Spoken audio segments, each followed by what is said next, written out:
print, email, Facebook, Twitter. More analysis. ABC presenter Jessica Harmsen shares what it's like being pregnant in the public eye. There are some stories that briefly stop the frenetic pace of a metro newsroom, like the moment Kate and Wills emerged from St. Mary's Hospital to present baby Prince Louis, for example.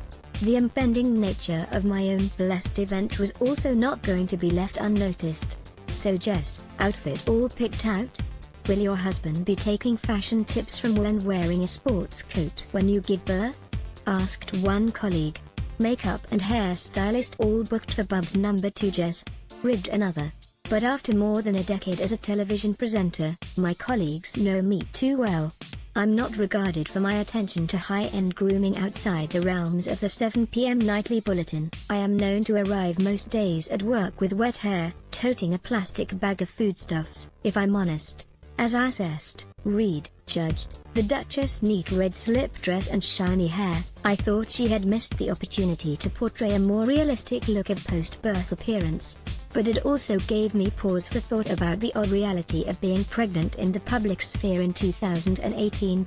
Pregnancy on air. When I fell pregnant the first time in 2014, colleagues prepped me with cautionary tales of indignant audience letters, advising of the inappropriateness for a woman in the family way to flout her condition.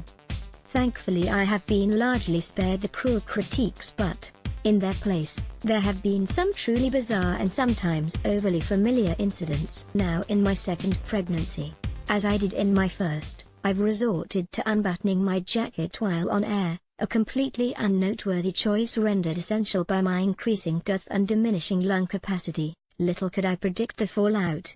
My unbuttoned jacket so enraged one chap, it provoked him to pen me a letter describing my appearance as slovenly. He went on to suggest that if the ABC's male presenters had to button up, I should too, and the double standard suggested that ABC management held a clear bias towards female presenters. One respondent to my tweet wanted to know, what exactly was most offensive? Being female? Being pregnant? Or the open jacket? Concerns then went to my marriage. One's waistline isn't the only thing to grow during pregnancy. Water retention can be a pain, and my body seems to store most of it in my fingers. So for the better part of 9 months, I can't wear any wedding rings without my fingers turning into little hot red sausages. It wasn't long before I received the first of what would be many emails and comments on their sudden absence. 2. Jessica Harmsen. Subject: You look well, dear Ms. Harmsen. I noticed for some time you haven't looked happy, especially as your wedding rings have come and gone. But in recent weeks your face has begun to glow again. However, you conquered it. Well done. At least I was conquering this pregnancy. When I received this correspondence, I imagined the well-meaning, if not slightly nosy, aunt searching for gossip about my marriage. And it prompted a brief exchange with hubby. Me: Are you offended or concerned that I'm not wearing my wedding rings? You know there's nothing wrong, right? Him: I hadn't noticed. Where are they? They're insured, right? Crisis and divorce averted. Slightly inappropriate gifts. While the interest in my clothing and wedding rings were unexpected, one gift to my office really did come out of the blue. Towards the end of my first pregnancy, one anonymous viewer sent me a copy of the African American edition of Where Did I Come From? No name, no note, and it wasn't from a friend or relative. For more than a week, I stared at its cover. What did it mean? So was it meant for my unborn child? Was it a joke? Given my heavily pregnant state, I was clearly already abreast the content of the book. I suspect I will never fully understand its intended meaning. But I don't want to come across as ungrateful. In more than a decade of presenting, I have received some truly lovely cards, sentiments and gifts from appreciative audience members. I treasure them as an antidote to an ever-growing tide of trolls breeding, thanks largely to social media. I'm not the first or last woman to be pregnant on TV. There was once a time pregnancy wasn't something women did openly, and certainly not on TV.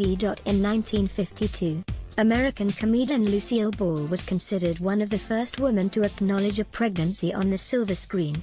But if you think we've moved on as a society, maybe think again. As recently as 2014, American TV news anchor Laura Warren made international headlines with her slapdown of an irate viewer who left her a voicemail describing her pregnant form as disgusting. There is a barely contained rage at the core of these kind of statements that is bluntly and childishly cruel. TV as a medium has this strange effect of bestowing on the audience a sense of ownership over presenters. It can create a false sense of familiarity that immediately dissipates if you are, say, watching the host on a stage or see them walking down the street.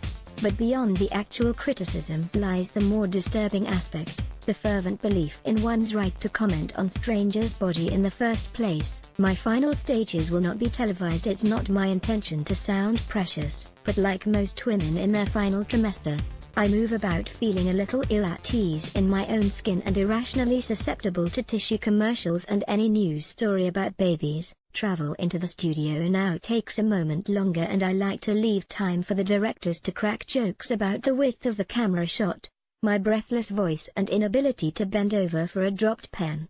But as I waddle off into the maternity leave sunset, I confess to letting out a small sigh of relief. I seem to have made it through being publicly pregnant relatively unscathed. Now on to the actual hard part.